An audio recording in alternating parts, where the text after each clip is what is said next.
billahi as-sami' alim minasyaitonir rajim. Bismillahirrahmanirrahim. Assalamualaikum warahmatullahi wabarakatuh. Alhamdulillah wassalatu wassalamu ala Rasulillah wa ala alihi wa sahbihi wa man wala. Allahumma salli ala sayyidina Muhammad wa ala alihi wa sahbihi wa man tabi'ahum bi ihsanin ila yaumiddin, amma ba'du. Alhamdulillah, kita panjatkan segala puja dan puji pertama dan selamanya. Kita panjatkan syukur kehadrat Allah Subhanahu wa taala atas limpah kurnia izin daripada Allah Subhanahu wa taala kembali kita dalam siaran Tanyalah Ustaz, biar tahu jangan keliru, untuk kita membicarakan pada hari ini topik berkaitan hadis dan amalan pahala habis licin. Saudara sedang penonton, ibu-ibu, ayah-ayah, bakal penghuni syurga Allah Subhanahu wa taala, apakah perkara yang boleh menghabiskan, melicinkan pahala kita? Itulah yang bakal kita bicarakan pada hari ini. Dan semestinya perbincangan kita ataupun diskusi kita sebagaimana biasa, kita bawakan bintang ilmuwan ke studio pada hari ini. Tidak lain tidak bukan Al-Fadil Ustaz Zur Ramli Razali. Assalamualaikum Ustaz. Waalaikumsalam warahmatullahi wabarakatuh. Kembali bersama Ustaz. Alhamdulillah, lama tak jumpa. Lama tak jumpa Ustaz. InsyaAllah tabarakallah. Dan sebagaimana biasa, sebelum kita meneruskan, sebelum kita layarkan bahtera, kita pergi dengan lebih jauh berbicara tentang hadis dan amalan pahala habis licin. Kita mengucapkan jutaan terima kasih Ustaz kepada sahabat-sahabat yang sudi menghantarkan soalan dan juga kemusykilan yang berkaitan topik kita, yang komen di Facebook. Terima kasih, dan mohon dikongsikan siaran kita di FB Live ini, mudah-mudahan bermanfaat insya-Allah. Baik Ustaz, secara rumusan awal ataupun mukadimah awal berkenaan dengan hadis dan amalan pahala habis licin. Takut dengar ni Ustaz sebagai mukadimah. Tafadhal masykur. Baik, Allahu akbar ya. Terima kasih yang saya kasihi, yang saya hormati dan Yanas, pasti juga semua tim penerbitan dan juga rakan penonton yang orang kata istiqamah ya dengan rancangan Tanyalah Ustaz ini. Saya mohon mulakan dengan lafaz Assalamualaikum warahmatullahi wabarakatuh. Saya memohon agar ya Allah jagalah diri ini dan hati ini daripada segala tipu daya syaitan. A'udzubillahi minasyaitanirrajim. Mohon berkat dengan saya mengucapkan Bismillahirrahmanirrahim. Mengeluarkan sesuatu yang positif, pasti kita akan dapat yang positif. Tidak ada lebih positif daripada kalimat Alhamdulillahi Rabbil Alamin. Selawat dan salam, salatan wa salaman daimain mutalazimain ila habibina wa nabiyyina wa syafi'ina Muhammadin wa ala alihi wa sahbihi ajma'in, wa ba'd. Alhamdulillah, sekali lagi dan Yanas, terima kasih, dan juga para penonton yang bersama kita. Alhamdulillah, syukur kerana berada dalam sebuah halaqah, dan halaqah ini tak lain dan tak bukan adalah untuk mendorong kita ya, sebab kita tahu kita ini macam orang berniaga. Satu, kena memastikan keuntungan itu banyak, jualan itu banyak, tetapi rupanya ada di samping kita dapat mengumpul wang keuntungan dengan jualan yang banyak, tetapi satu benda juga yang memastikan adalah supaya jangan keuntungan tersebut seperti bekal yang bocor, yang kita dapati akhirnya Masya Allah kita sangka, menjangka bahawa kita ini banyak amalan, tetapi rupanya menjadi seorang yang kosong amalannya. Dan kalau di dunia kita pun dah rasa macam sangat susah hati, tetapi tak berapa susah hati sepatutnya, sebab kita masih ada boleh orang kata redo, buat balik, ulang balik. Tetapi cuba bayang kalaulah sekiranya yang hilang itu adalah ganjaran yang menyelamatkan kita di hari akhirat yang berupa pahala-pahala, maka pada ketika itu saat amalan kita hilang, inilah perkara yang paling malang bagi seorang manusia. Jadi itulah lebih kurang dan Yanas yang kita bakal bincangkan kan.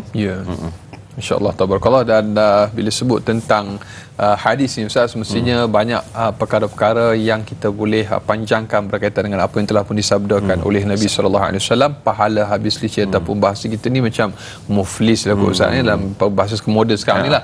Baik, kita soalan pertama untuk kita raikan berkenaan dengan topik kita pada pagi ini.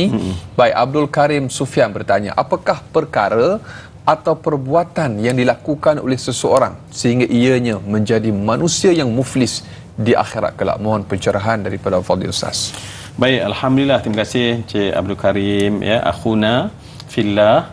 Baik, ini menyebabkan kita menyebut apakah hadis yang bakal kita bincangkan pada hari ini. Tapi macam Datuk Yana sebutkan tadilah, Masya Allah, dalam keadaan penuh rasa takut pada Allah, kerana kita takut kegairahan kita di satu sudut untuk memperbanyakkan amal, tetapi kita tak jaga bagaimana menjaga amal, menjadikan apa yang kita bincangkan ini sesuatu yang berat sebenarnya.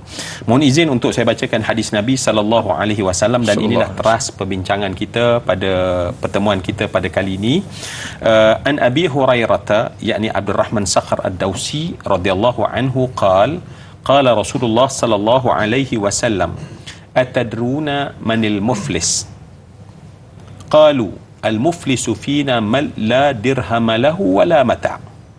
Qala al-muflisu min ummati man ya'ti yawmal qiyamati bi salatin wa siyamin wa zakatin wa ya'ti وقد شتم هذا وقذف هذا وأكل مال هذا وسفك دم هذا وضرب هذا فيعطى هذا من حسناته وهذا من حسناته فإن فنيت حسناته قبل أن يقضى عليه أخذ من خطاياهم ثم طرحت عليه ثم طرح في النار. Hadis ini diriwayatkan oleh Imam Muslim dalam sahihnya. Kalau kita melihat terjemahannya adalah berkata Abu Hurairah radhiyallahu anhu, Nabi pernah berada bersama dengan kami, lantas Nabi bertanya soalan kepada kami, atadruna manil muflis? Adakah kalian tahu siapakah yang disebut sebagai orang muflis? Ya, muflis ni bahasa Arab yang bermaksud papa kedana. Maka para sahabat menjawab, kelazimannya adalah qalu al-muflisu fina man la dirham lahu wala mata'. Orang muflis di kalangan kami adalah orang yang tak ada dirham, ya, tak ada duit sekepiang orang kata, wala mata', tak ada harta benda. Itulah orang yang langsung tak ada apa-apa benda, itulah di kalangan kami yang kami faham itu orang muflis. Maka Nabi mengajak mereka berfikir dengan maksud muflis yang sebenar.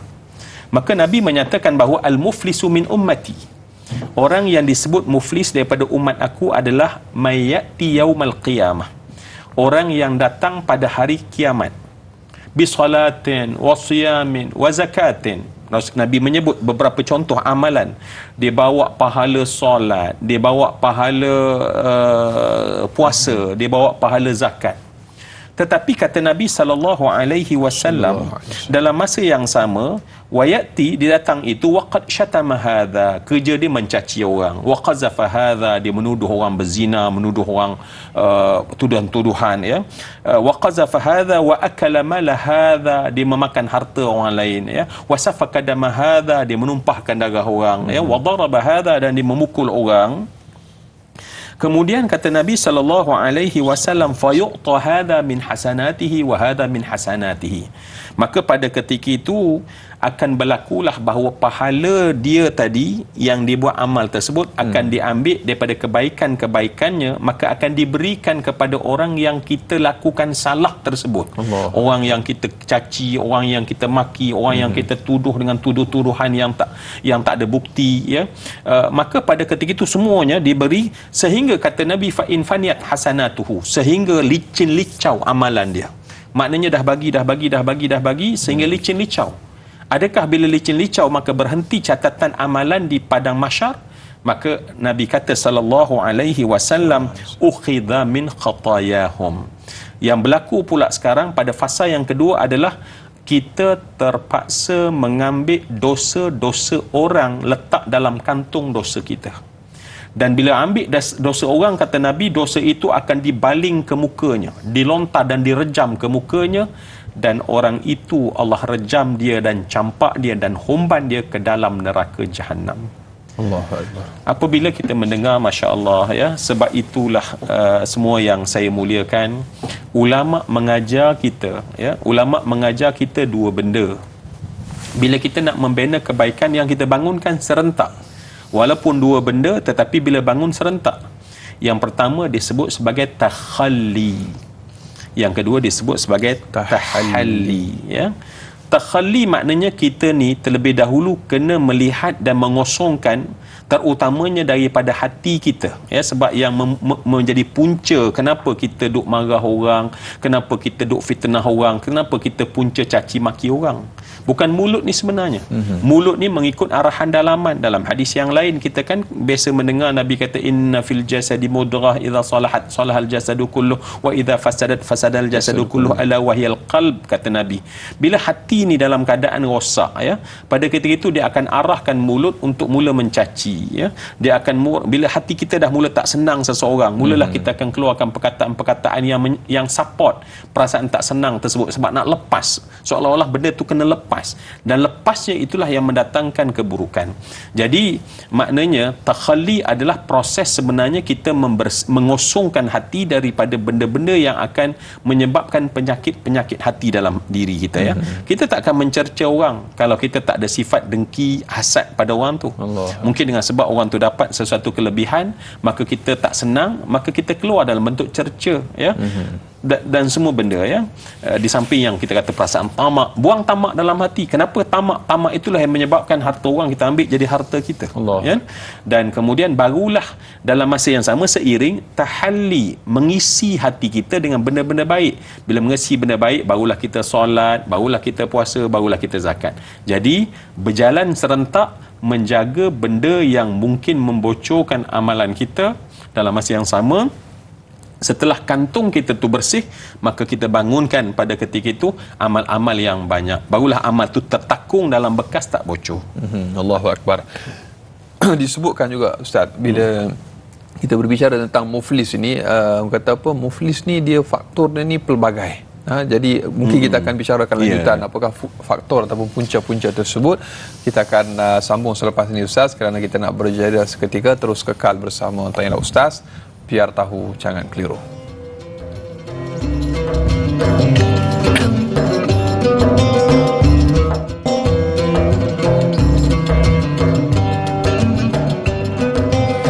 Alhamdulillah, masih lagi kita bersama dengan Al-Fadhil Ustaz Zul Ramli Muhammad Razali untuk kita meneruskan perbincangan hadis dan amalan pahala habis licin. Baik, para penonton, ibu-ibu, ayah-ayah bakal penghuni syurga Allah Subhanahu wa taala, sayanglah pahala yang kita lakukan. Sayangilah kebaikan yang telah pun kita lakukan dalam kehidupan kita, kerana ianya pastinya bukan mudah untuk dilakukan, iaitu dengan cara kita memelihara diri kita daripada kita termasuk dalam kalangan orang-orang yang muflis, sebagaimana yang telah pun dibahaskan oleh Al-Fadhil Ustaz sebentar tadi. Dan kita nak sambung lagi Ustaz, lanjutan daripada apa yang telah pun disabdakan oleh Nabi SAW. Sebelum itu kita raikan dulu Ustaz soalan yang berikutnya. Di Facebook kita ada Fas Ismail. Adakah orang yang bersekongkol atau merelakan kezaliman berlaku, pahalanya juga akan hilang di akhirat kelak? Terima kasih Ustaz dan Da'i, biar tahu jangan keliru. Allahu Akbar. Dia tak buat zalim tu Ustaz, tapi dia merelakan ataupun dia bersekongkol, duduk dalam kapal yang sama Ustaz. Jadi adakah dia berkongsi kemuflisan itu Ustaz? Maksudnya. Baik, Masya Allah, ya. Terima kasih Fas. Dan kalau berdasarkan kepada hadis tadi, ya, pada hadis tadi, dan sebab satu-satu kejahatan takkan berlaku, ya, melainkan mesti ada pasukan yang membina kejahatan itu. Dan orang yang membina dan orang yang melakukan kezaliman ataupun orang yang bersekongkol dengan kezaliman adalah orang yang musyarakah, orang yang bersyarikat dalam perbuatan itu. Jadi maknanya apabila kita bersekongkol, ya, kita bersekongkol maksudnya kita terlibat sama, memberi saham dalam tindakan kezaliman itu, maka pasti perbuatan itu akan menyebabkan amalan kita akan hilang di hari akhirat, ya. Adapun bagi orang yang mungkin kalau dikata dia merelakan dalam, mungkin dia terpaksa terlibat dan tetapi dia tak terlibat dalam perbuatan itu, ya, maknanya dia tak ada share, bukan dia buka pintu contohnya, dia tak ada sebarang tindakan, itu pun dia dalam keadaan berisiko, ya. Dia dalam keadaan berisiko, dia khawatiri sebab dengan kerelaan kita itulah si penzalim menjadi bermaharaja lela, ya. Jadi dia ada dua kedudukan walau bagaimanapun. Yang pertama, orang yang buat zalim dan orang yang bersekongkol, maknanya dia mesti ada share sama dalam persekongkolan tersebut. Ataupun yang kedua, dia merelakan. Yang pertama memang sah-sah, yang kedua dalam risiko. Jadi sebab itu apabila kita sedar, sebab itulah yang penting untuk kita sedar supaya kita jangan terlibat untuk menzalimi orang lain. Sebab kita dapati bahawa apabila kita bacakan hadis tadi, orang-orang yang muflis itu adalah orang yang ada salah dengan manusia.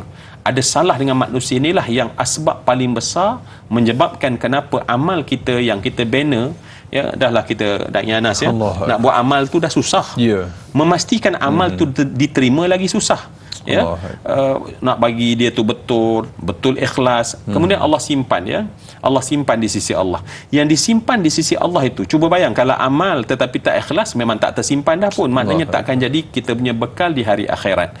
Tetapi dah jadi punya susah tahajud malam, punya susah kita berpuasa, punya susah kita lakukan amal iktikaf dan segala macam, dan tiba-tiba memang ianya memang menjadi disimpan di sisi Allah, ya. Dan ketika itu bila kita ada dosa dengan manusia yang kita tak cermat, kita biarkan saja, ya. Dan pada ketika itu inilah yang Imam Al-Ghazali kata, sama macam kita itu memakan madu yang memberi khasiat kepada badan, tetapi dalam masa yang sama kita memakan dan mengecap titis-titis racun, ya, dan akhirnya yang akan memberi kesan bukan madu itu dengan cepat tetapi racun-racun tersebut. Jadi sebab tu kena hadis ini bila kita baca, sayalah terutamanya dan penonton yang mendengar, marilah kita menanam azam, ya Allah, janganlah aku buat salah kepada manusia, jangan aku menzalimi manusia, jangan aku mencederakan maruah mereka, jangan aku mengambil hak yang bukan hak aku. Dan ini insya-Allah selamatlah kita di hari akhirat. Allahu akbar, masya-Allah, tabarakallah. Dan berikutnya Ustaz, kita raikan lagi soalan daripada sahabat kita tadi bila Ustaz sebut panjang lebar tentang mengapa seseorang itu termasuk dalam kalangan orang yang muflis. Kita nak buat pahala macam Ustaz sebut tadi, memerlukan kekuatan ataupun jahdun, kesungguhan. Tapi bila hilang begitu, orang kata apa, sia-sia begitu sahaja. Jadi perlulah kita muhasabah dan juga renung. Sebab itu kita bawakan topik pahala habis licin untuk siaran kita pada hari ini. Baik, Mas Rifah Nur Jama'in, untuk soalan yang berikutnya Ustaz di Facebook. Seorang lelaki yang menjadi ketua dan pemimpin dalam sebuah keluarga yang tidak memberikan nafkah dan tidak memberikan pendidikan agama kepada isteri serta anak-anak, adakah pahala ibadahnya seperti debu yang berterbangan? Apakah ia akan memikul kesalahan isteri dan anak-anaknya sehingga akhirnya dihumban ke neraka Allah? Na'udzubillah min zalik. Mohon pencerahan Ustaz.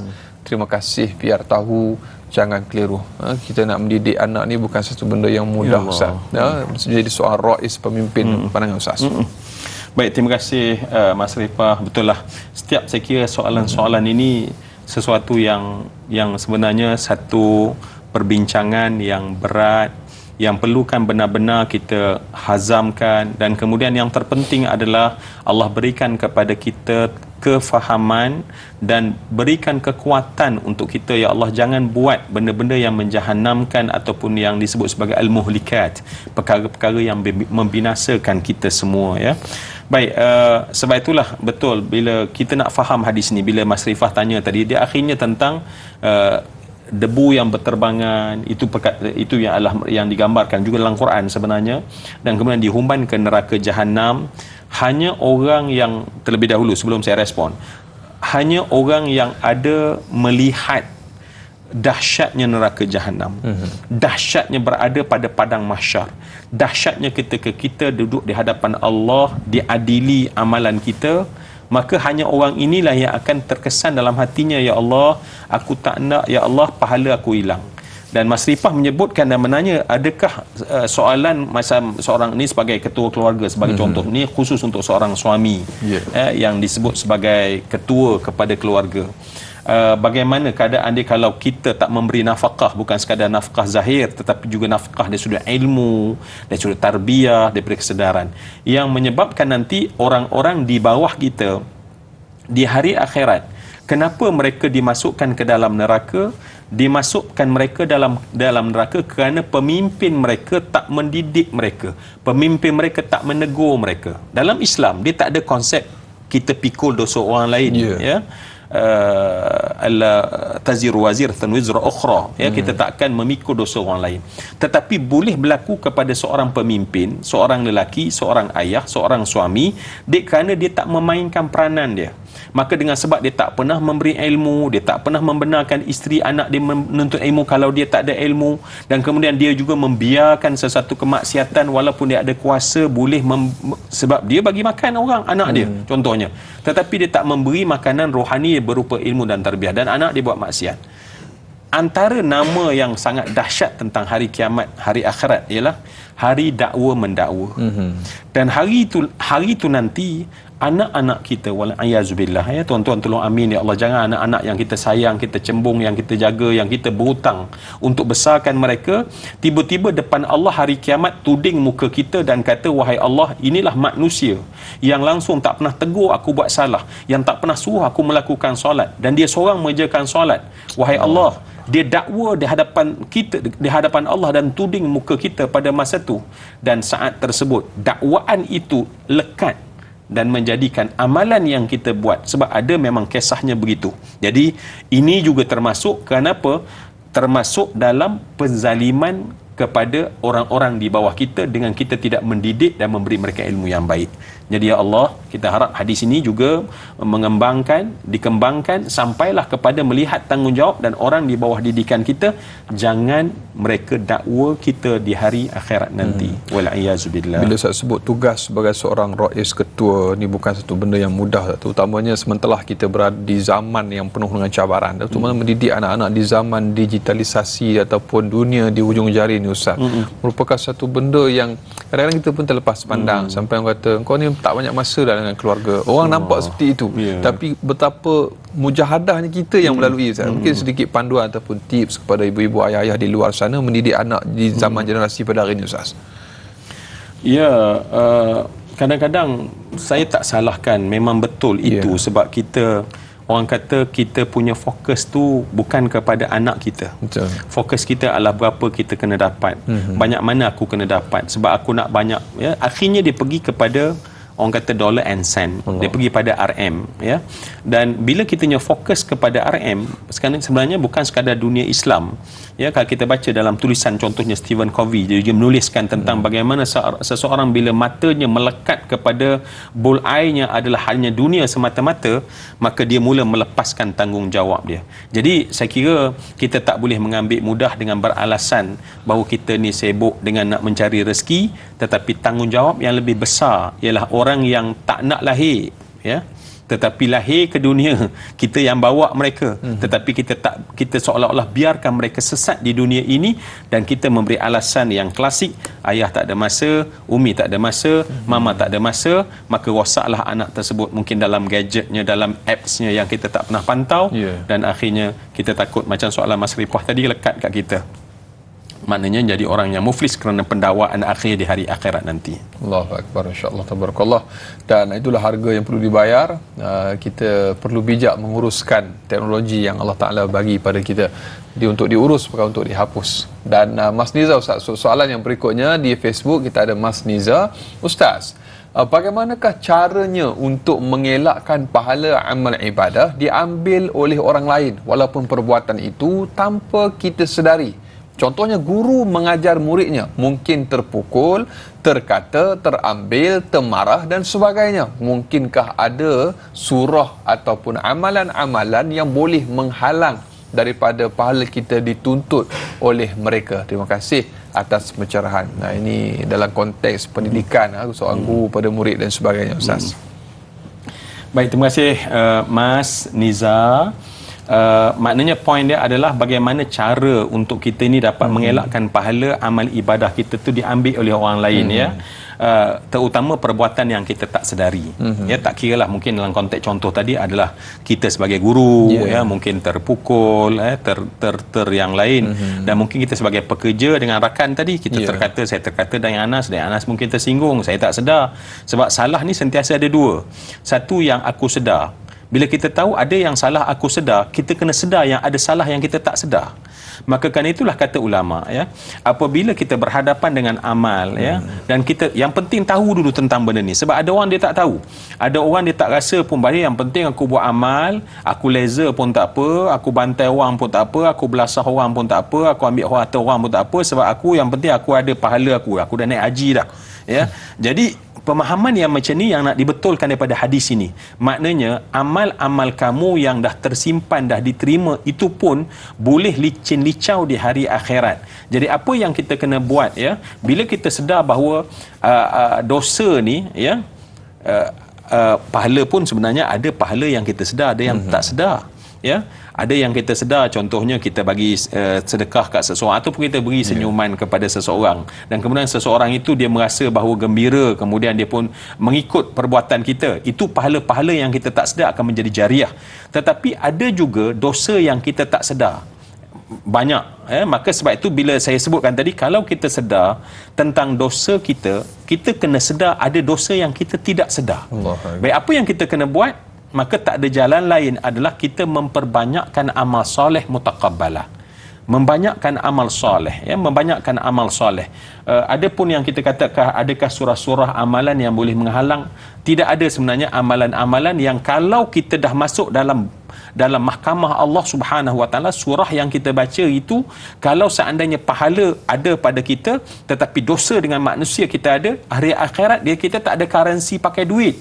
Di dunia kalau orang tuntut kita berapa, kita bayar. Oh, dulu saya terambil, okey sekarang berapa, bayar.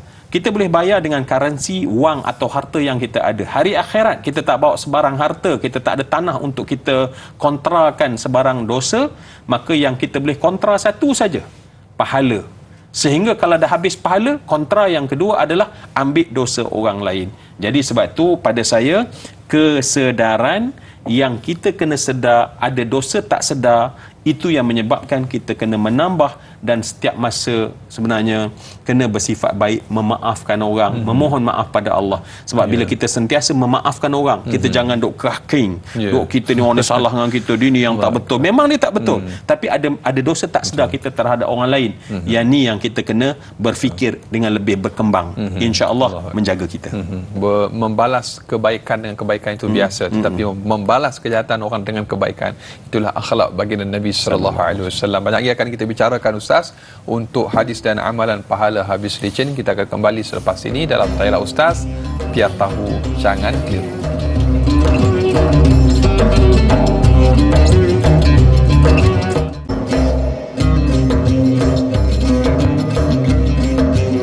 Alhamdulillah, kembali dalam Tayla Ustaz, biar tahu jangan keliru. Para penonton, ibu-ibu, ayah-ayah bakal penghuni syurga Allah Subhanahu Wa Taala. Masih lagi kita membicarakan topik hadis dan amalan pahala habis licin. Nauzubillah min zalik, takut mendengarnya. Dan kita masih lagi bersama dengan Al-Fadhil Ustaz Zur Ramli Muhammad Razali untuk kita teruskan lagi, Al-Fadhil Ustaz, dengan soalan daripada sahabat-sahabat kita. Sebelum itu, kita sekali lagi mengucapkan jazakumullah khair kepada seluruh para penonton yang sudi menghantarkan soalan dan juga kemusykilan yang berkaitan topik kita pada hari ini, dan kita mohon jasa baik anda untuk kongsikan siaran kita. Mudah-mudahan ramai lagi yang dapat menonton kita pada hari ini, insya-Allah. Baik Ustaz, kita ada soalan daripada Muhammad Faizal bin Ahmad. Assalamualaikum warahmatullahi wabarakatuh. Waalaikumsalam warahmatullahi wabarakatuh. Bolehkah kita bercerita tentang sikap buruk seseorang, tetapi dengan bertujuan membetulkan keadaan dan membela diri kita daripada teruk difitnah? Dan yang kedua, adakah Islam melarang sama sekali kita bercerita tentang tabiat buruk seseorang? Mohon penjelasan Ustaz. Terima kasih. Baik, terima kasih Muhammad Faizal, ya.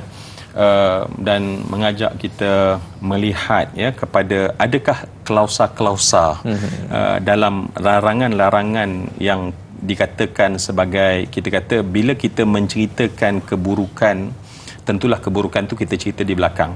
So bila menceritakan keburukan di belakang, sectionnya adalah ghibah, ya, orang itu disebut sebagai mengumpat. Ya, baik, adakah dia ada masa yang dibolehkan kepada kita mengumpat? Baik, semua yang saya kasih sekalian, pada saya pertama sekali kita kena berpegang kepada tak bolehnya itu, ya. Jangan pergi kepada mencari yang boleh dulu, ya, mari kita sampai takut betul-betul untuk mengumpat itu. Sebab mengumpat ini menjadi begitu mudah ya di akhir zaman ni, dan Anas ya, kadang-kadang kita jadi macam tak apalah, membawang je kot. Normalisasi dosa. Dinormalisasikan dosa besar. Ya, dosa besar sehingga kita gunakan terma-terma yang ringan. Kita guna pakai membawang, gosip ya. Sedangkan dosa-dosa yang menyebabkan muflis di hari akhirat. Baik, apabila kita dah tahu bahawa sebenarnya dosa ribah ini, dosa kita menceritakan keburukan. Sebab bila kita menceritakan keburukan, keaiban ya, membuka keaiban, maka kita masuk pada section lain, makna disebut sebagai bukan lagi kita menutup keaiban, al-inkishafu al-aib ya, kita membuka keaiban, bukan sitrul aurah, kita kata keaiban seseorang tu kita tutup. Baik, dalam keadaan pertama mesti kita rasa sedar aku tak nak, sebab kita kena ambil tu dulu, kita kena ambil berat dulu ya. Sebab kalau kita ambil ringan, kita nanti takut terjebak, menjadikan kita terlepas batas-batas yang dibenarkan. Jadi mari kita jadikan tabiat kita tak suka kepada sebarang cerita tak baik tentang orang lain ya. Kita ambil pendekatan tu. Dan sebenarnya kita selalu sangka ya, aku ni kena bela diri aku, kalau tidak nanti orang akan hina aku. Sedangkan kita lupa bahawa sebenarnya ya, yang mengangkat seseorang, yang menjatuhkan seseorang bukan manusia sebenarnya. Manusia kalau semua berpakat untuk menjatuhkan seseorang, tetapi Allah tak benarkan kemuliaan seseorang tu tetap mulia walaupun dijatuhkan oleh berjuta-juta orang ya. Jadi kerana itu bila kita sedar tentang, kita campurkan semua kesedaran ini, saya kira ada banyak ruang yang kita rasa tak perlulah aku beria sangat untuk menjadi satu fokus utama aku untuk kita pula nak membuka keaiban orang. Namun setelah kita nampak itu, namun sekiranya keaiban orang itu boleh memberi mudarat kepada orang lain dan kita kena ceritakan dia, maka pada ketika itu dibenarkan. Maksudnya sesuatu yang diharuskan untuk bercerita tentang keburukan yang mungkin didatangkan oleh seseorang itu kepada orang lain, dengan tujuan supaya jangan keburukannya itu akan kena pada orang tersebut. Tetapi ini mesti dengan had. Maksud dengan had, kalau dah mesej tu orang tu dah sampai dah, maksudnya orang tu dah tahu, kita kena stop kat situ.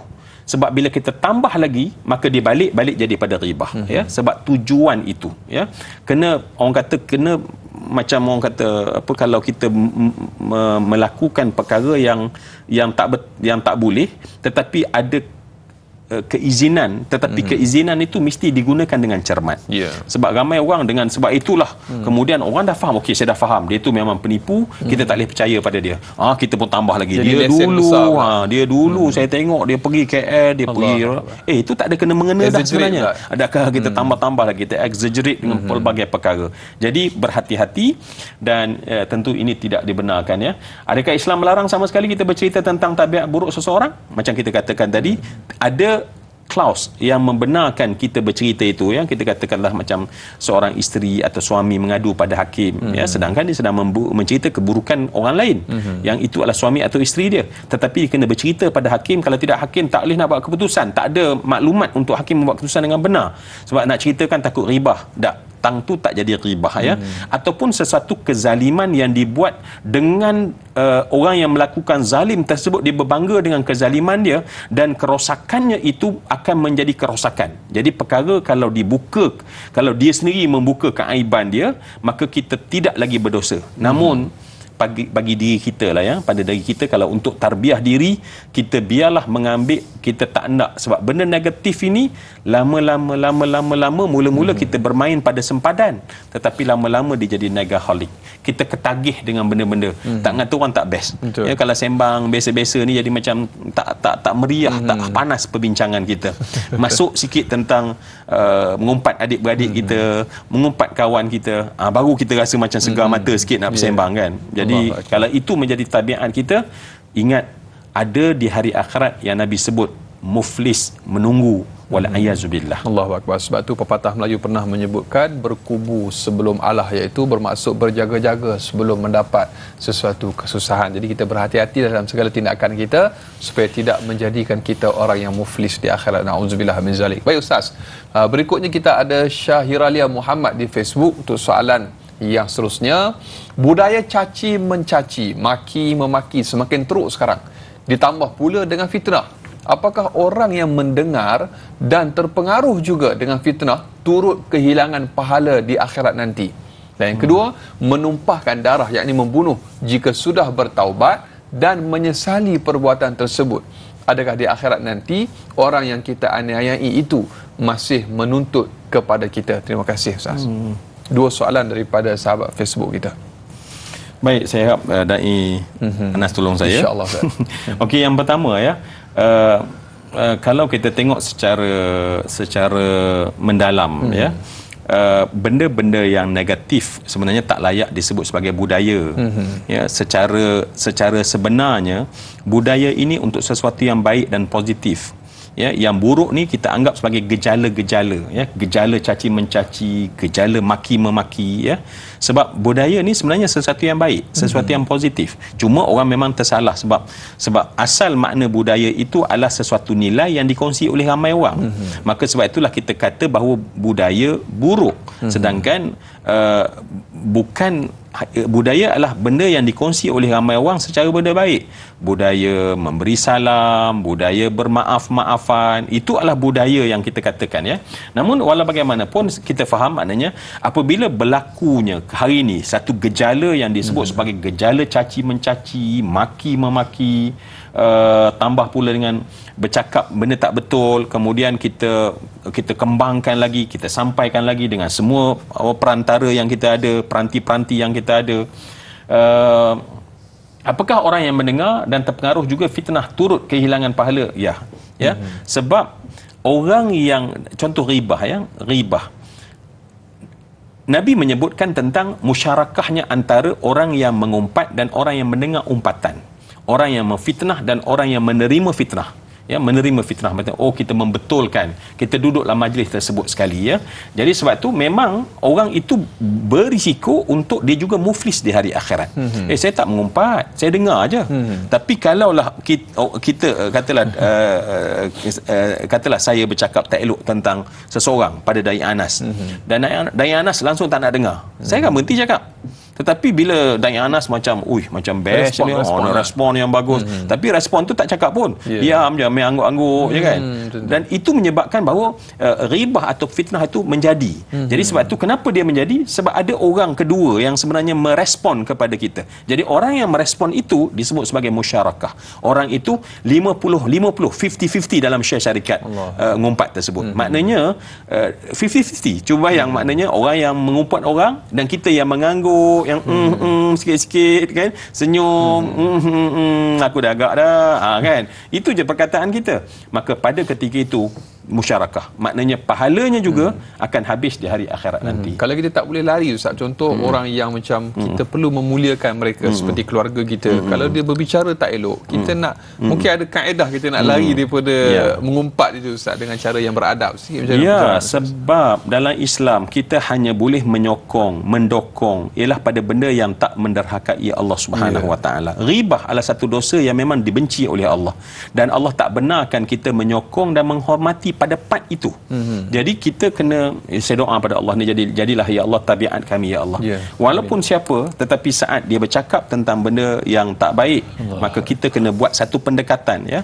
Saya ada kawan yang memang saya masya-Allah, ya. Dia kalau kita cakap saja benda tak baik tentang orang lain, dia akan bangun. Serta-merta bangun. Ya. Dia tak nak duduk sekali.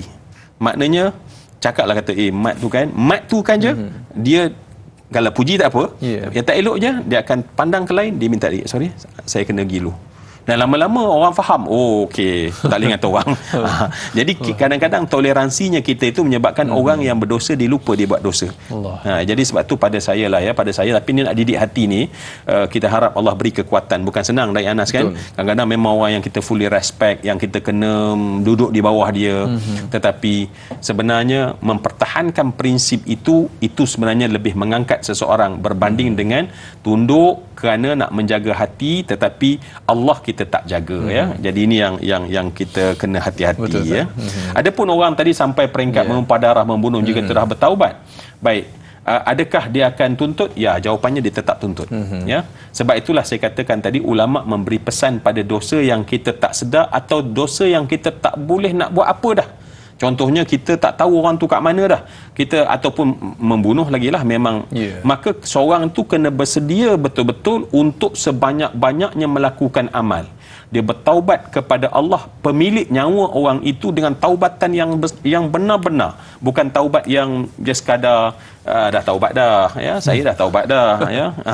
Itu tidak cukup. Jadi kerana itu soal tuntutan memang berlaku.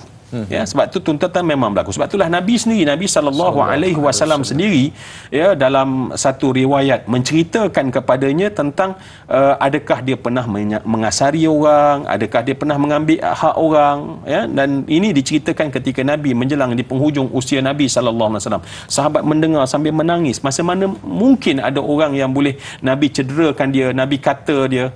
Tetapi Nabi kata, aku cakap ini sebelum aku diqisas di hari akhirat. Aku nak diqisas di dunia, jangan aku diqisas di hari akhirat. Ya, jadi sebenarnya memang kalau kita buat dosa dan kita tak settle dengan orang tu di dunia, tetap akan ada tuntutan itu. Tetap akan ada tuntutan itu. Sebab tu bagaimana kita nak berhadapan dengan tuntutan pasti tersebut, kena benar-benar memperbanyakkan kebaikan seikhlas mungkin. Sedar diri kita ni orang berdosa, jangan kita tampil dengan pakaian kita, dengan kopiah kita, kita rasa kita ni kudus, yang tulus, yang mulus, dan kemudian kita rasa dah selamat, sedangkan tuntutan itu akan tetap datang pada kita hari akhirat. Allahuakbar. Saya rasa Ustaz ada selit lagu sikit tu kat situ, yang kudus mulus tu. Saya tengah fikir lagu apa, insya-Allah kita akan fikirkan selepas ini. Banyak yang akan kita bicarakan. Terus kekal bersama dengan Tanya Ustaz, biar tahu jangan keliru. Kudus mulus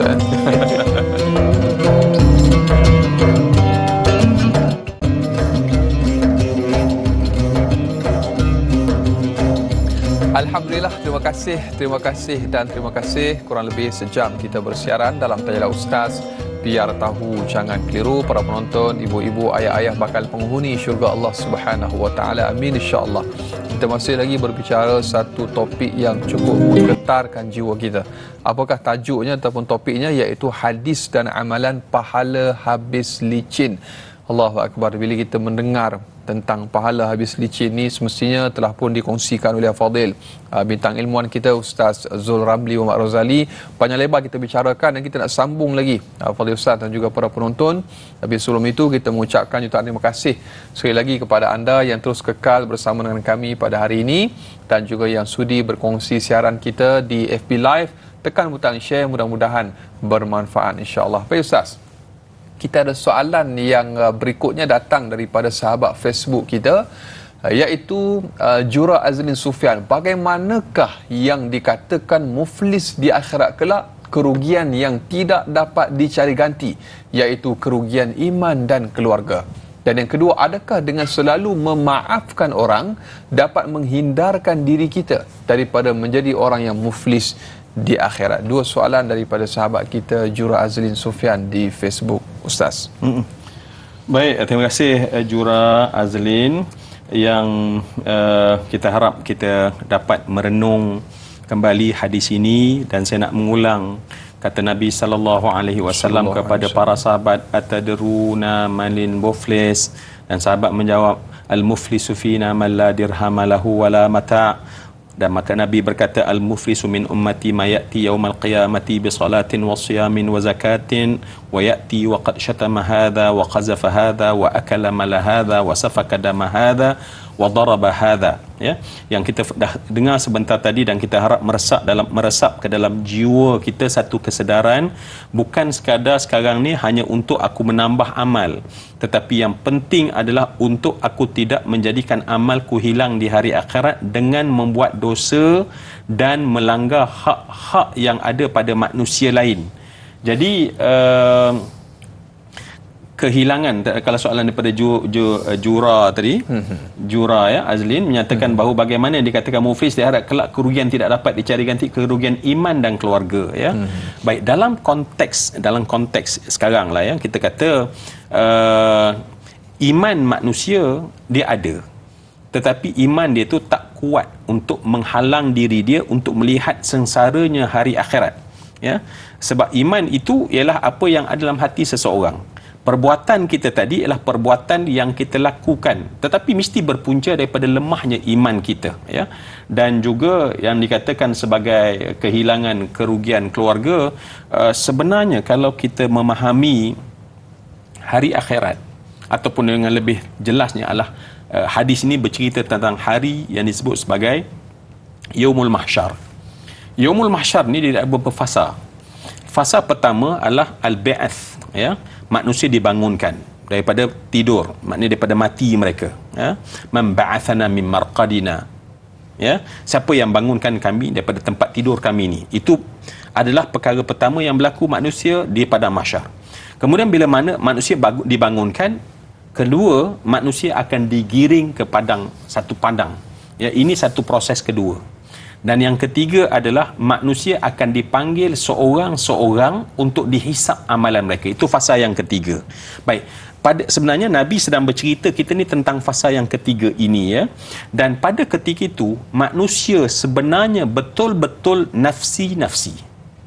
Manusia betul-betul dia tak fikir tentang orang lain, dia hanya fikir tentang diri dia sendiri. Dan bahkan kita katakan tadi, kerana kononnya ikatan keluarga ni maksud ikatan darah, ya. Yang kelihatan kuat di dunia tak kuat nanti di padang mahsyar.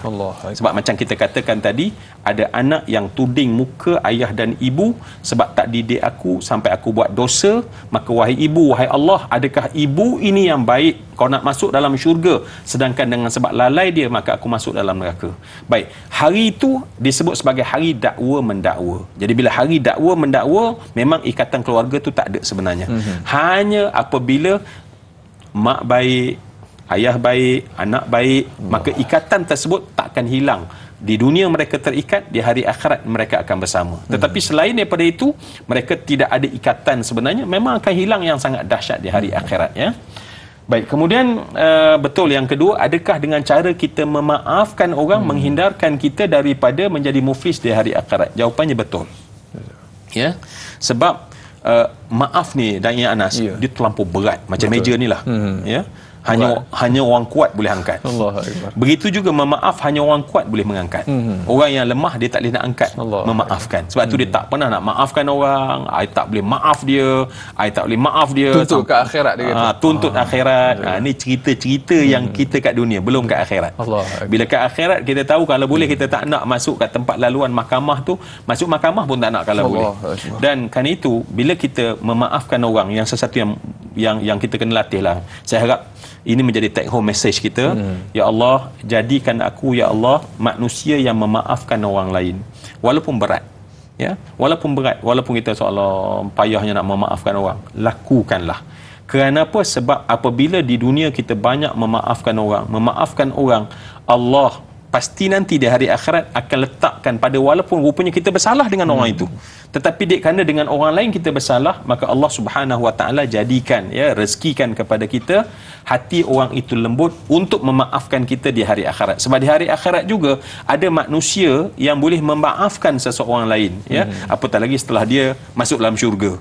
Jadi bila dia masuk dalam syurga, tapi dia dapati bahawa kamu ada masalah lagi sebab orang tu dulu pernah mengata kamu. Jadi pada ketika itu orang yang masuk syurga tak apa lah, it's okay lah, sebab yang penting dia masuk syurga. Jadi sebab tu kita kena memaafkan orang, memohon kemaafan daripada Allah, dan insya-Allah menjadi asbab yang besar untuk kita tak muflis dengan sebab orang yang kita bersalah. Tapi dengan syarat kita ingat kesalahan kita pada orang tu pula, jangan kita maafkan orang ni, orang yang tu kita rasa kita lupakan dosa kita pada orang. Jangan, ya. Hak orang, katalah tanah sekaki orang kita ambil, lepas tu kita kononnya memaafkan orang lain, tapi tanah tu masih kita boleh pulang. Yang paling utama adalah settlekan betul-betul di dunia, dan sifat memaafkan tadi tambahan, bukan utama. Kononnya kita ni baik kan, tapi harta curi tak pulang, ya, harta ambil orang tak pulang, kita pernah pukul orang tu kita tak pernah minta maaf, ya. Ini kena buat. Taubat lah Ustaz, tapi tak menggantikan hak yang pernah diambil daripada orang tak sempurna lain. taubat. Tak sempurna taubat itu Ustaz. Jadi tidak menepati syarat taubat itu. Baik, Fadil Ustaz, kita ada soalan lagi untuk kita teruskan. Sahabat kita Ruby AB bertanya di Facebook, apakah pahala amalan seseorang akan habis akibat daripada merungut kepenatan dalam menjaga anak-anak syurga bagi ibu bapa yang Allah Subhanahu wa taala telah kurniakan anak-anak ini di akhirat kelak. Mohon perkongsian ilmu daripada ustaz. Orang kata apa, berat mata memandang, berat lagi bahu yang memikulnya, ustaz. Kita tidak berada di tempat itu. Jadi sebagai orang kata pemotivasi, kekuatan kepada ibu dan ayah yang memelihara anak-anak seperti ini, ustaz, supaya tidak habis pahalanya begitu saja. Sedikit ustaz. Baik, adakah sebenarnya dengan merungut itu selesai masalah kita? Itu nombor satu. Kalau kita merungut, lepas tu anak kita yang istimewa jadi tiba-tiba normal. Dapat lega saat bila berungut. Lega. Sebenarnya kita rasa lega dengan secara yang negatif. Ya? Sebab kita akan terus lagi merungut. Sebab benda negatif ni, macam kita kata, yang tadi dia akan jadi ketagih. Yang kedua, dia akan jadi berantai. Dia takkan, kalau kita tak putuskan benda negatif, walaupun orang kata kita ni bukanlah, kita kata yang orang yang kononnya terlampau positif, tak ada masalah, bukan ya. Tetapi kita kena melatih diri kita, sebab inilah ikhtibar, ujian kita ya. Kerana apabila ni mungkin sebagai orang kata, ya Allah, bantulah saya, bantulah kawan, bantulah sahabat kita terutama yang memang kena 24 jam. Saya ada melihat dua jenis manusia. Ada manusia yang memang dia merungut, dia rasa tak puas hati, dan itulah sentiasa yang keluar ya. Dan ketika orang tak ada, lebih lagi dia marah, dia apa semua kan. Tapi ada orang kedua, yang kedua pula dalam situasi yang sama, tetapi dengan senyum ya, dengan begitu gembira. Saya masih ingat dan Yanas ya. Ada seorang yang saya tengok wajah dia sangat tenang ya, wajah dia sangat tenang. Dan dengan dua orang anak istimewa dia. Dua anak istimewa dia. Dan kalau boleh saya ceritakan sedikit di sini kan, sebab saya sangat belajar tentang bagaimana kita katakan bukanlah kita nak menjadi seorang yang positif itu terlampau sampai seolah-olah tak ada ruang untuk negatif dan lemah seseorang manusia. Tapi saya nak kita belajar daripada dia. Baik, rupanya dia cerita, Masya Allah, dia adalah seorang doktor sebenarnya dan terpaksa berhenti sebab dua masalah dua orang anak dia ni. Dan dia nak supaya hidupnya perfect. Dia kata hidup ni simple je, prinsip dia. Kita plan, usaha, dapat. Itunya dia punya prinsip dia. Tapi rupanya dia plan lain, dapat anak lain. Anak dia adalah anak yang kita disebutkan tadi ya. Dan akhirnya mungkin kita kena sambung ni InsyaAllah masa dah time ya. InsyaAllah kita akan tamat di sini untuk TV3. Kita akan sambung lanjutan 30 minit siaran tambahan di TV9. Kita akan ikuti kisah ataupun kesinambungan apakah yang berlaku pada doktor sahabat Ustaz tadi tu. Orang kata apa, tidak disangkakan panas hingga ke petang, punya hujan di tengah hari Ustaz. Tapi ujian itu yang mematangkan kehidupan. InsyaAllah kita akan ikuti sambungannya. Terus kekal bersama Tayana Ustaz. Biar tahu, jangan keliru. Sambung di TV9 selepas ini.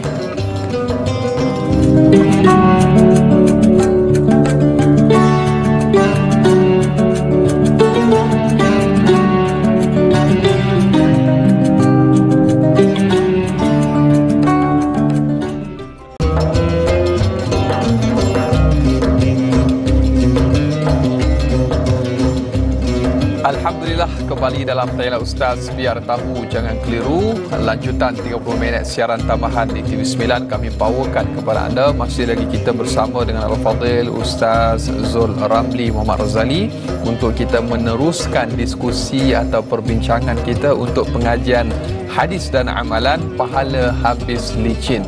Allahu Akbar. Semoga Allah Ta'ala mengurniakan kepada kita amalan yang diterima oleh Allah Subhanahu Wa Ta'ala, yang tidak akan rugi selama-lamanya, sehinggalah kita dimasukkan ke dalam syurganya Allah Subhanahu Wa Ta'ala. Amin Allahumma amin. Baik Fadil Ustaz, kita ada hutang dengan para penonton satu kisah ni, seorang doktor sahabat Ustaz berkenaan dengan ujian yang diterima dalam kehidupan. Sedikit lanjutan kisah tersebut Ustaz. Ya, macam saya katakan ya, sebab tadi kita bukan nak masuk dalam orang kata positivity toxic yang disebut sebagai kononnya tak boleh nak berungut ya, sedangkan manusia ini mesti ada ruang-ruang kelemahan mereka ya. Namun saya belajar daripada hamba Allah ini yang begitu tenang, tetapi dikata dia nak capai ketenangan yang sebegini, dia ada fasa-fasa yang dahsyat dia lalui terlebih dahulu sebenarnya. Dia fasa anak dia tak boleh nerima anak dia, dan tak terima tu dan Yanas ialah anak ni dia buat rumah belakang dan letak kat situ, dia letak seorang jaga, dia tak pernah nak tengok anak dia. Ya, dia tak pernah nak aku anak tu anak dia. Dan dia plan untuk dapat anak yang lain, dan dia dapat anak yang lain. tetapi lepas 2 tahun anak tu jadi sama. Sekarang 2 orang duduk dalam rumah tu, dan dia cakap setiap hari dia tak ada anak, dia akan cuba bagi tahu orang dia tak ada anak sebab dia rasa malu dapat anak yang macam ni, ya. Dan hidayah Allah tu, sebab tu saya katakan bahawa hidayah Allah tu boleh bagi untuk beri kekuatan dan merubah seseorang mungkin dengan satu word perkataannya. Dia mendengar satu kuliah ketika dia singgah je, dia tak suka, dia ni level dia kata kalau saya dengar ceramah pun ceramah orang international je. Saya kalau ustaz-ustaz ni biasa-biasa ni tak nak dengar, dia kata. Tak level lah. Tak level. Ya. Ketika dia balik ke kereta, tiba-tiba dia dengar ustaz tu berkata satu perkataan. Allah tak pernah tanya kita apa yang kita mahu, tetapi Allah tanya kita apa yang kita beri. Biasa je kita dengar kan, biasa kan. Allah tak tanya macam kita nak kereta besar, Allah tak tanya, tapi Allah tanya kereta yang kecil yang kita ada sekarang. Kita nak banglo, Allah tak tanya banglo yang kita tak dapat, tapi Allah tanya rumah yang kita ada sekarang. Allah tak pernah tanya apa yang kita hendak, tapi Allah tanya apa yang kita ada dan dapat diberi oleh Allah. Perkataan tu sederhana je, tetapi dia kata dia masuk dalam kereta, dia tersandar, dia kata dia pecah dan dia menangis. Ya Allah, dia sebut perkataan yang saya Masya Allah sampai sekarang saya masih ingat. Dia kata, ya Allah, rupanya syurga itu di sana, tapi kuncinya di sini. Allahu Akbar. Ya, syurga tu di sana, tapi kuncinya di sini. Macam mana nanti aku nak masuk dalam syurga kalau kunci kat sini aku patah-patah, dia kata. Dia menangis sampai mengalir air mata, dia pecut balik ke rumah. Pertama dia kejar adalah meluru ke belakang rumah, dia kata. Yang 2 tahun, 3 tahun anak tu tak pernah jumpa dah. Dan saat dibuka je pintu, dia kata budak 2 orang tu terkejut, budak yang anak yang kurang upaya tadi. Dan makcik mana ni mungkin dia tak kenal. Dan dia meluru dan dia memeluk. Dia peluk anak dia dan anak tu terkejut. Dan kemudian bermula daripada hari itu perkataan yang dia selalu sebut, dia kata apa dia? Syurga itu di sana, kunci itu di sini. Kalau kita patah kunci, maka kita tak akan mungkin masuk syurga di sana. Dan sebab dia ada iman. Maka sebab itu kita katakan bahawa memang ya, ada 2 manusia bila berhadapan dengan siri ujian. Sebab ujian macam berat, macam Daik Anas kata, kita boleh cakap sebab kita tak terima, kita tak pikul. Tetapi ada 2 orang yang sama memikul benda yang sama. Bagaimana kita memilih? Kita pilih merungut dan kita biarkan benda tersebut, ya. Sekali-sekala tak mungkin, tak apalah sebab itu kelemahan kita. Tetapi jangan kita rasa bahawa ini sebagai selamanya yang patut menjadi habit aku, ya. Berbanding yang kedua, dia dan kemudian dia kata sebenarnya tangisan itulah yang menggembirakan aku. Sebenarnya kesakitan itulah yang menyeronokkan aku. Dan dia tukar pandangan dia daripada benda yang dia tak suka, itulah yang patut aku suka. Dan manusia boleh membentuk diri dia, ya. Sebab tu manusia boleh menderita sakit tetapi dia melalui sebab dia menerima, dia accept terlebih dulu. Kita kebanyakannya adalah kita tidak terima. Bila kita tidak terima, hari-hari kita duduk dalam denial. Tak, aku tak nak anak macam ni, aku tak nak macam ni anak. Dan itu anak kita dan kita yang lahirkan dia. Darah daging itu adalah darah daging aku. Dan itulah aku yang sepatutnya. Allahu Akbar, insya-Allah. Kalau sebagaimana sebelum ni kita dah selalu sebut, Ustaz, kalau tidak mampu, kalau kita tak dapat apa yang kita sukalah apa yang kita dapat. Allahu Akbar. Satu kisah yang cukup menarik yang Ustaz kongsikan, mudah-mudahan menjadi satu muhasabah dan renungan kepada kita bersama, insya-Allah. Baik, para penonton, bakal penghuni syurga Allah Subhanahu Wa Taala, galik mendengar kisah yang dikongsikan Ustaz, jangan lupa tekan butang share ataupun kongsikan siaran kita. Dan kita nak raikan lagi soalan daripada Hana Wancik di Facebook. Assalamualaikum Ustaz. Baik, waalaikumsalam warahmatullahi. Adakah melakukan kezaliman kepada kanak-kanak asuhan mereka akan menjadi muflis dan dosa-dosa yang dilakukan mereka akan dituntut oleh kanak-kanak tersebut di akhirat kelak? Dan yang kedua, bagaimanakah dengan mereka yang melakukan penderaan fizikal dan mental kanak-kanak dan orang-orang yang kurang upaya atau anak-anak yatim di bawah jagaan mereka? Mohon pencerahan Ustaz. Terima kasih. Biar tahu, jangan keliru kesinambungan apa yang telah pun kisah yang dikongsikan oleh Fadil Ustaz. Cuma ini ada tambahan dalam konteks kita mengasuh anak-anak ataupun di pusat asuhan dan sebagainya, tekanan yang diterima tu Ustaz. Silakan Ustaz. Baik, kalau saya waliyazubillah, just contoh je, kalau saya berlaku zalim kepada Da'i Anas, itu dah teruk dah.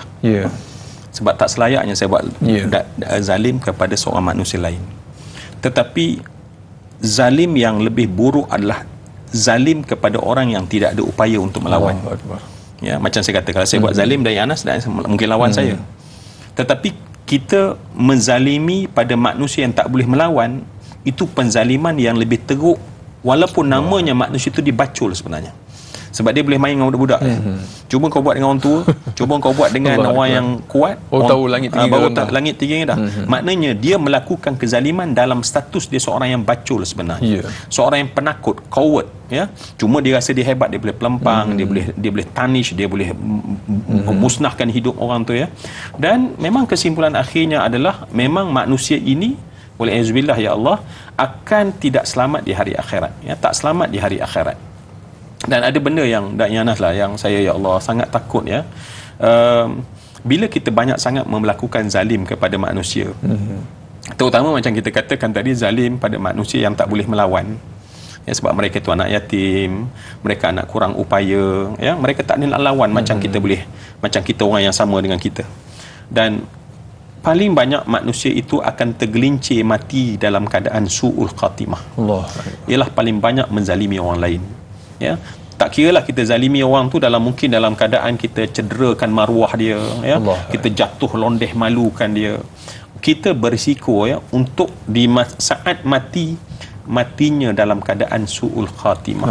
Sebab tu saya katakanlah, kalau kita sekarang ni kan ada TikTok, ada segala macam FB, ada macam segala macam lah apps-apps yang ada ni.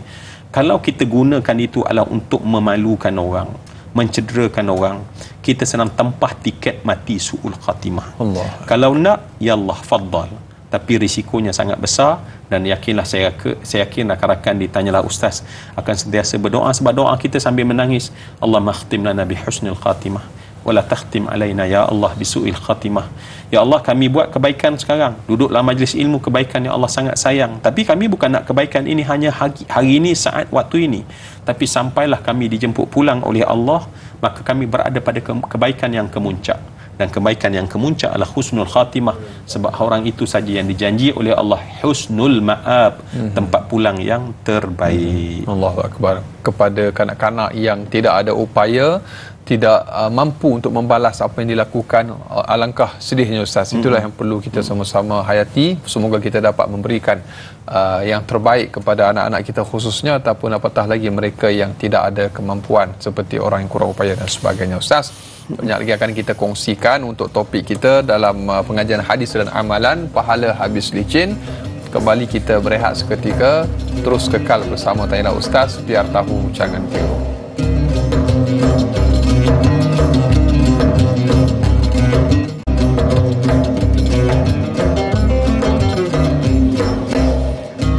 Kalau hendak menyirat jala benang kusut cepat dilepas. Kalau hendak berbuat pahala pantang ribut, niat pun ikhlas. Allahu akbar. Allahumma salli ala sayyidina Muhammad wa ala ali sayyidina Muhammad. Amma ba'du, para penonton, ibu-ibu, ayah-ayah bakal penghuni syurga Allah Subhanahu wa taala. Kembali kita dalam Tanyalah Ustaz, biar tahu jangan keliru, sehinggalah ke hujung siaran kita jam dan juga detik ini. Kita masih lagi panjang lebar telah pun kita bicarakan topik hadis dan amalan pahala habis licin. Masih lagi kita bersama dengan bintang ilmuwan kita Al-Fadil Ustaz Zur Ramli Muhammad Rozali untuk kita meneruskan perbincangan kita. Ustaz, kita ada soalan yang berikutnya daripada sahabat Facebook kita Intan Zurina Abdul Razak. Mohon nasihat dan pandangan Ustaz terhadap mereka yang berdendam, tidak mahu memaafkan, serta berkata merangkaklah cari saya di padang mahsyar kelak, dengan hasrat dan tujuan supaya segala pahala orang yang berdosa terhadapnya akan dimiliki. Dan yang kedua Ustaz, bagaimana pula mereka yang licik berpandangan, alah kalau begitu sia-sialah sahaja kita beramal, pahala kita dapat kepada orang lain Ustaz. Terima kasih atas pencerahan. Jadi dua soalan daripada sahabat kita diberikan dalam bentuk situasi ataupun ayat yang biasa kita dengar dalam realiti kehidupan pada hari ini Ustaz. Baik, terima kasih Intan, ya. Yang pertama, masya-Allah, ya. Manusia yang sebenarnya, ya, dia ada satu sifat yang sangat berbahaya. Dan kita katakan sifat dendam. Sedangkan kita tahu antara manusia yang tak akan terbuka untuknya syurga, bahkan tak dapat menghidu bau syurga, adalah si pendendam. Maknanya kalau memang kita hidup sebagai seorang pendendam, syurga untuk kita memang tak ada dah. Ya, kalau memang kononnya kita kata orang tu bersalah, orang ni aku tak maafkan, apa segala macam, dan kita tu sebenarnya ada sifat pendendam, maka pendendam dalam hadis Nabi yang lain, Nabi menyatakan bahawa seseorang pendendam tak akan masuk dalam syurga, bahkan tak dapat menghidu bau syurga itu sendiri. Maknanya sebab itulah sebab dendam atau segala kesakitan ini dia berpunca daripada hati yang sakit. Fi qulubihim maradun fazadahumullahu marada. Ya, bila kita ada sakit, kemudian sakit itu bertambah-tambah. Itu sifat orang munafik yang Allah ceritakan. Kenapa? Sebab bila kita tak jadi orang yang memang ada sakit, saya pun pastinya ada sakit mazmumah, sakit hati ni. Tetapi apa yang kita kena buat? Sebab itulah Islam adanya walladzina jahadu fina lanahdiyannahum subulana. Ya, kena ada satu prinsip, aku nak masuk syurga, nak dapat petunjuk Allah adalah mujahadah. Di sinilah peranan mujahadah, kata ulama. Maknanya memang kita rasa payah. Yang payah tu sebenarnya adalah kita menyimpan memori kesakitan itu. Dan kita biarkan syaitan memerah limau nipis pada luka kita.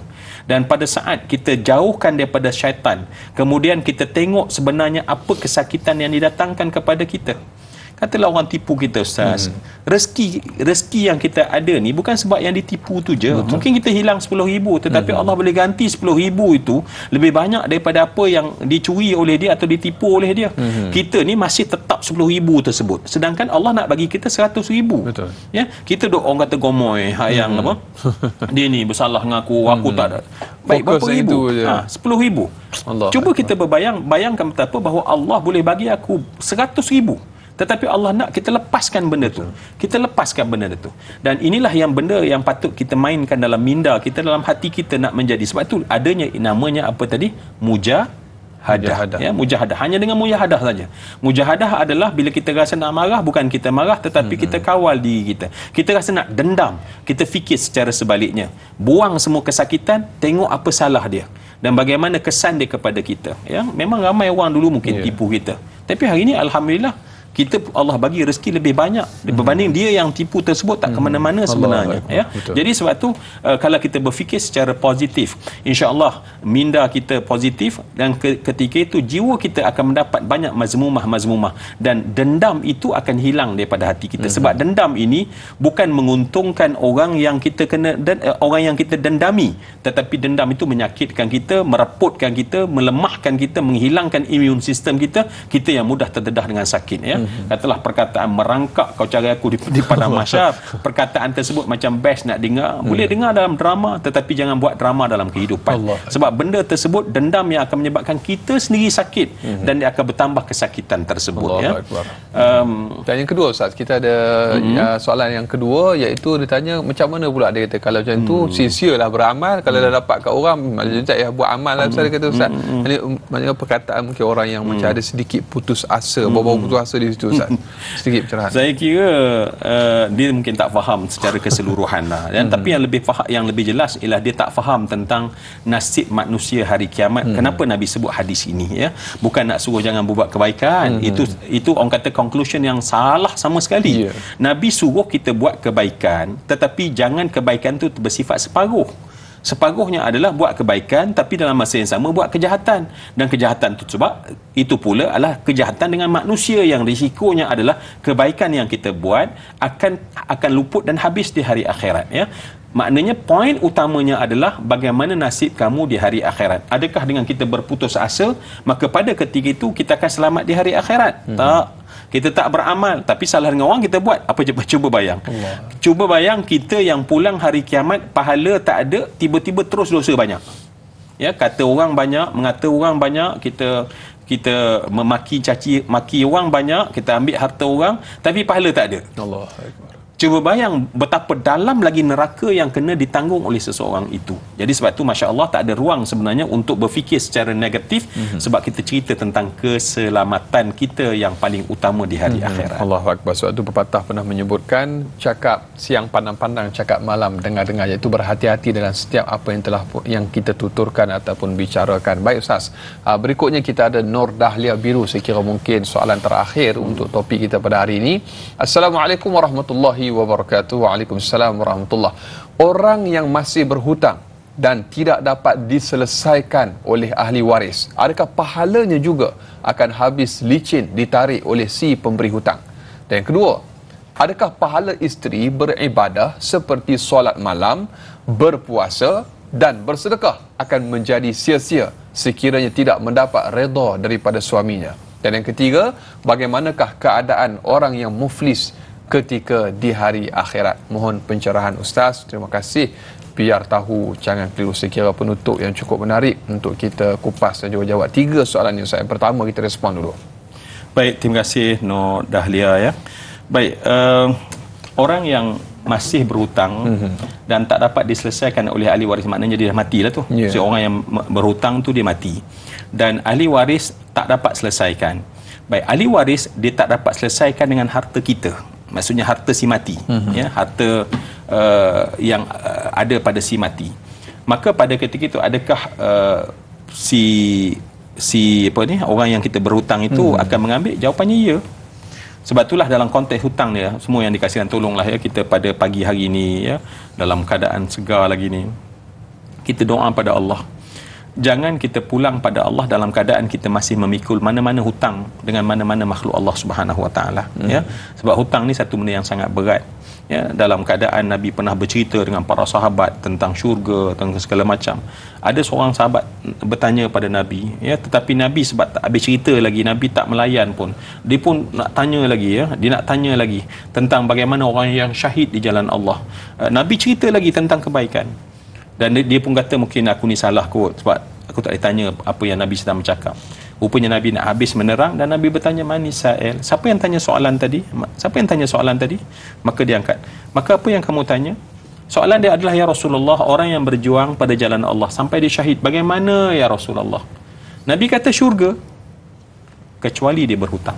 Allah. Hatta cuba bayang, mati paling mulia namanya syahid kalau ada hutang tergantung. Masa kan mati biasa, mati sakit, mati normal, mati apa, bagaimana kita nak selamat? Sebab itulah saya minta sangat sekarang kita doa pada Allah. Wahai Allah, satu benda mudah yang kadang-kadang kita rasa dia punya implikasi tak besar, maka pada ketika itu kita anggap mudah sahaja. Maka sebab itu ya Allah, tolong kami ya Allah, sebab hutang antara benda yang paling dahsyat akan merosakkan seseorang. Betul. Ya, itu yang kedua, yang pertama. Yang kedua adalah isteri beribadah solat malam, puasa, sedekah segala macam, dapat redha suami ya. Baik, redha ni dia sangat luas lah maksud dia ya. Subjektif. Sangat subjektif. Jadi kalaulah redha itu bermaksud isteri dia buat benda sunat tetapi mengabaikan yang fardu, maka pada ketika itu memang kena pada redha tadi. Maknanya suami tak dilayan dengan baik, tetapi dia melakukan solat-solat sunat, maka redha itu perlu. Tetapi kalau tak ada masalah, saja-saja je suami tak redha, nak lebih daripada yang sepatutnya, maka perkara tersebut tak dikira sebagai perlukan kepada keredaan si suami tersebut ya. Saja je katalah suruh buat benda tak elok. Jadi kalau tak buat, oh I tak redha you. Tak ada kena mengena ya. Dan yang akhir sekali, tentulah semua yang dikasih sekalian ya, cuba bayang, kita hanya ada satu je penyelamat kita di hari akhirat, adalah amal soleh yang kita bawa pada Allah. Ni duduk pagi-pagi ni ya. Kita harap inilah amal soleh kita. Amin, ya, kita semua yang duduk, yang bekerja, yang melahirkan program ini, yang menonton, inilah amal soleh kita di hari akhirat. Tetapi cuba bayang pada saat manusia melihat ya, sebab tu dalam syair kata as-sabru fin naibati sa'bun walakin futat thawabi as'ab. Apabila seseorang itu hilang sesuatu, alangkah susahnya dia. Saya tengok baru ni Dayang Anas, satu kebakaran sebuah rumah. Allah. Api ni bila dibakar kan, bunyi dia tu, kita tengok bukan harta kita, kita pun menangis. Allah. Tengok suasana tu, sebab hilangnya, kita tengok hilangnya satu benda itu sa'bun. Walakin, tapi ingat, apabila amalan pahala seseorang hilang di hari akhirat, itu jauh lebih susah. Jadi kita tak nak kesengsaraan itu. Masya-Allah, tabarakallah. Jadi mudah-mudahan apa yang kita dengar dapat kita sama-sama amalkan dan juga sampaikan. Demikian dapat kita kongsikan pada pagi ini Ustaz, dan sudah tak sedar kita telah pun sampai ke penghujung siaran kita, panjang lebar berbicara tentang pahala habis licin. Semoga pahala kita Allah Ta'ala ganjarkan syurga untuk kita atas apa yang telah pun kita lakukan, kerana masuknya syurga kita ialah kerana Allah Ta'ala kasihan, belas, ihsan daripada Allah Subhanahu Wa Ta'ala, rahmat daripada Allah. Dan Ustaz, seminit terakhir tutup dengan sedikit kesimpulan 3 pelan tindakan untuk hari ini Ustaz. Baik, semua yang saya kasih sekalian, yang terpenting pada saya adalah kesedaran tentang keselamatan kita di hari akhirat. Adakah amalan kita cukup banyak? Maka marilah kita berfikir untuk melakukan kebaikan, dan kebaikan tersebut mesti terbit daripada hati yang baik, amal baik daripada hati yang baik. Hanya hati yang baik yang berfikir tak nak inaya orang, tak nak zalimi orang, tak nak cederakan maruah orang, tak nak ambil harta orang. Dan hanya hati baiklah yang menyelamatkan. Sebab itulah yang paling kita perlu, Dayanas, ya, yang paling perlu sebenarnya dalam hidup adalah bukan sekadar amal baik, tetapi yang terpenting adalah hati yang baik. Hati yang baik inilah yang akan menyebabkan kita mati dalam husnul khatimah. Sebab dalam hadis Nabi yang lain, Nabi menyatakan bahawa ada manusia yang melakukan amalan hanya tinggal satu hasta untuk masuk dalam syurga, tetapi berubah melakukan kejahatan, dia mati dalam kemaksiatan dan dibakar dalam neraka jahanam. Ulama kata apa dia? Dia buat amal baik tapi hati tak baik. Masa mati, manusia tak dapat berbohong tentang kebaikan, maka akhirnya dia mati dalam keadaan jahat. Maka sebab itu pada saya, Dayanas, satu saja, fikirkan tentang nasib kita, renung tentang nasib kita, dan selamatlah kita insya-Allah di hari akhirat nanti. Insya-Allah, mudah-mudahan. Dan kita minta Ustaz tutup dengan sedikit doa, semoga Allah Subhanahu wa taala memberkati kita insya-Allah. A'udzubillahi minasyaitonirrajim. Bismillahirrahmanirrahim. Alhamdulillahi rabbil alamin. Assalatu wassalamu ala asyrafil mursalin wa ala alihi wa sahbihi ajma'in. Ij'al ya Allah jam'ana hadza jam'an marhuma. Jadikanlah ya Allah majlis ini dalam rancangan Tanyalah Ustaz ini ya Allah sebuah majlis yang benar-benar Engkau rahmati kami ya Allah. Dengan Engkau berikan kami kefahaman dan mendapat ilmu yang bermanfaat ya Allah. Yang menjadi benteng untuk kami daripada melakukan perkara yang buruk, terutamanya ya Allah kezaliman terhadap manusia. Wahai Allah, jadikanlah setiap daripada apa yang kami amal ini ya Allah disimpan di sisimu ya Allah, yang mana kami akan dapat melihatnya saat Kau menimbang neraca amalan kami nanti ya Allah. Jadikanlah ya Allah setiap dosa kami diampunkan oleh Engkau ya Allah, dan jinakkanlah hati ini ya Allah untuk memaafkan manusia lain, melepaskan penuh redha ya Allah di atas setiap rezeki-rezeki yang bukan menjadi rezeki dan milik kami ya Allah. Jadikanlah keredaan itu besar dalam hati kami ya Allah. Binalah kesabaran dalam hati kami ya Allah. Ya Hanan, Ya Mannan, Ya Dzal Jalali wal Ikram. Kami mahu selamat di dunia dengan mendapat kebaikan ya Allah. Kami mahu sangat selamat di hari akhirat dengan jauh daripada neraka jahanam. Rabbana atina fid dunya hasanah wa fil akhirati hasanah wa qina adzabannar. Walhamdulillahi rabbil alamin. Amin amin ya rabbal alamin. Alhamdulillah, sekali lagi jazakallah khair diucapkan kepada Fadhil Ustaz Ramli Muhammad Razali. Semoga kita dapat sama-sama amalkan dan juga sampaikan. Semoga Allah Ta'ala mengurniakan kepada Ustaz ditambahkan ilmu pengetahuan, dikurniakan afiat, keselamatan, kesejahteraan dunia dan juga akhirat. Dan ayuh sama-sama kita tangguhkan majlis kita dengan kafaratul majlis dan suratul As. Subhanakallahumma bihamdika asyhadu an la ilaha illa anta astaghfiruka wa atubu ilaik. Bismillahirrahmanirrahim. Wal 'asr innal insana lafi khusr illa allazina amanu wa 'amilus solihat wa tawasaw bil haqq wa tawasaw bis sabr. Sekian, assalamualaikum warahmatullahi wabarakatuh.